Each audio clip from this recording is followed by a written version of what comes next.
Battlefront 2, or to give it its proper name, Battlefast 2, considering all the fuck-ups it's been making recently.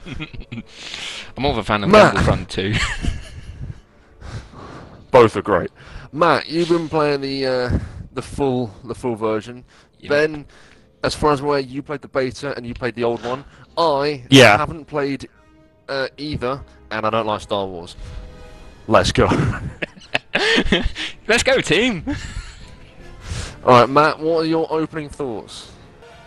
Okay, well, it's got single player, and I thought I'll start with that first, since it's probably the easiest to explain. It's alright. I mean, the shooting is quite good fun. Story's a little bit flimsy, with predictable twists, but it's alright, good fun.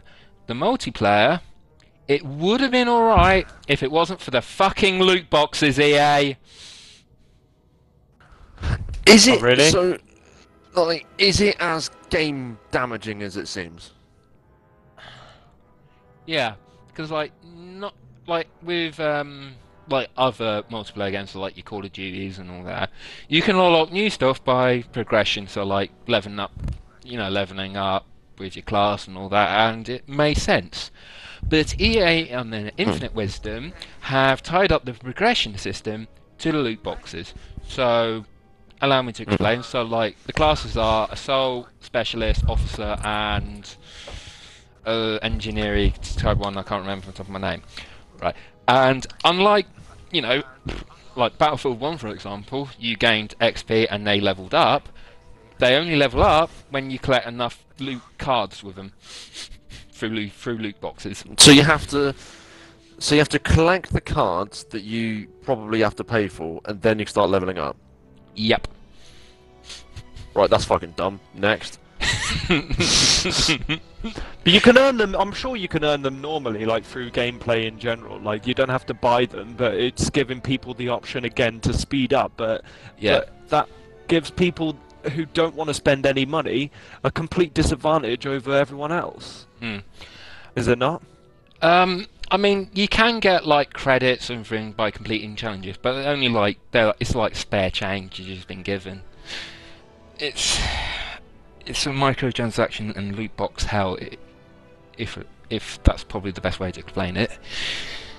Which is actually quite a shame of it, because it, as Darren touched on at the beginning, it does draw a lot of comparisons to Battlefield, and it's not exactly a bad thing, because Battlefield is quite an enjoyable game.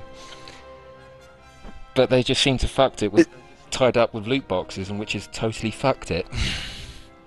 The problem is it looks like a way of using a brand that people know and love, Star Wars, finding a way how to rinse the fuckers dry because they love their brand, and just seeing how far they can take the piss. Like, it is a joke. Like, it is an absolute farce. Because the first one was released and it had no single player, did it? No, only like no. It didn't have it didn't have a single player campaign. The first one, no, and there was very little in the way of progressing in it as well. In the way that you have abilities and you can play as certain heroes, they were usually found as pickup points on the map, as well as in this one they're a little bit different, as you earn a certain amount of points in the game in multiplayer matches, and you can play as that certain hero. But am I correct in saying that you can only play as that certain hero if you've unlocked the star card for them, if you've unlocked the card from a loot box? So they're not available to you straight away? No, they're not through. You can buy them with the credits you earn in the game, but they are quite expensive. So like, take for example Luke Skywalker and Darth Vader, two really iconic names in the Star Wars universe. They cost around 15,000 credits. What, to unlock in the multiplayer game? Yeah. I know they've already been reduced before, haven't they? They reduced they reduced 75% of them, didn't they? That's what they've taken them down a lot from what they were originally were, which I think was like 30,000. Don't quote me on it, but it was if you're saying they're 15,000, how many is it coins? Like just straight up coin currency? Yeah, it's like a coin currency. yeah, let's just say that for the sake of argument. How much do you get, let's say, in one game? I can't really, because I don't really pay attention to that as much, but a rough estimate, probably 300, 350, and 400 if you have a good Alright. game, roughly. So let's say that game lasts, I don't know, 15 minutes, 20 minutes? Hmm. So what is the difference of, because this is something I wanted to bring to the table, what is the difference of this being just a straightforward bad grind and being, and the difference of, remember in the PS1, PS2 games where everything wasn't unlocked at first, where you had to do certain objectives in games to get these special characters. What is the difference between the two? Because loot box is bad, but I don't know, there's a part of me that thinks maybe people are just moaning because, I don't know, it's a way to kind of get extra length out. I mean, I think so. I think so. I think it's just a way of like. I think that what it is, as well as the gaming community, is so demanding now that EA is actually having to start to bend, or sometimes it also looks like they're like appealing to the customer as well, saying, "Oh, we've heard your feedback," but then you're like, "Oh, have you? Because this is still happening," kind of thing. Yeah, do you know what I mean? That everyone knows is absolute bollocks. Yeah. Like when We've heard what they you're go, saying, oh, and we're completely ignoring it. Yeah, it's like, oh, we're changing this in the game. Just like, yeah, it's going to be the next one though. Don't you worry. yeah.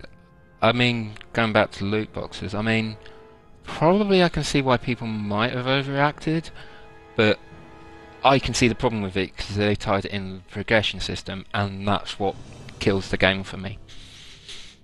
Yeah, of course.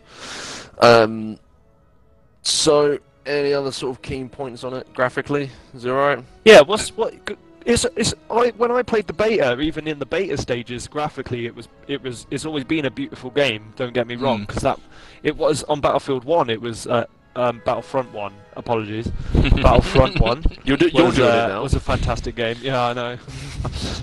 Yeah, it was a brilliant game graphically wise. Yeah, it was gorgeous to look at, and I think the second one is the same, especially with new locations and that. It definitely has its benefits. Definitely has a Star Wars feel to it, which is the key point. Yeah, because one of the main kind of arguments for the last game was it just kind of the Star Wars skin, if you were, was kind of felt like it was tacked on afterwards. Yeah. Yeah, I could see that. I get that. Any final comments? Anything you'd like to add? I think give it time, see what happens with it, see if it gets better or worse, because it's in early stages at the moment. But as first impressions go, it's not made the greatest, has it? Really? No. To summarise. I mean, you want to kind of go, this is the turning point for loot boxes. This is going to be the change, but it's not. Let's face it. The whole uproar of this isn't going to change shit. Let's be honest. And if it does, if they get rid of loot boxes, they'll think of something worse. Yeah. Yeah.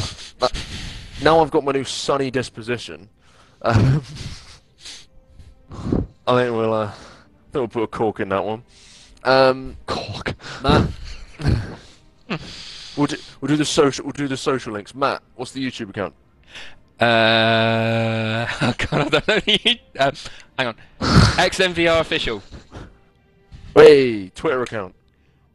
XMVR official. Facebook. You're gonna stop me here. XMVR official. Oh, well done. Yay! Oh, and the website. Oh, I nearly forgot that one. www.xmvr.co.uk. What's going at? Fucking hell. God knows why.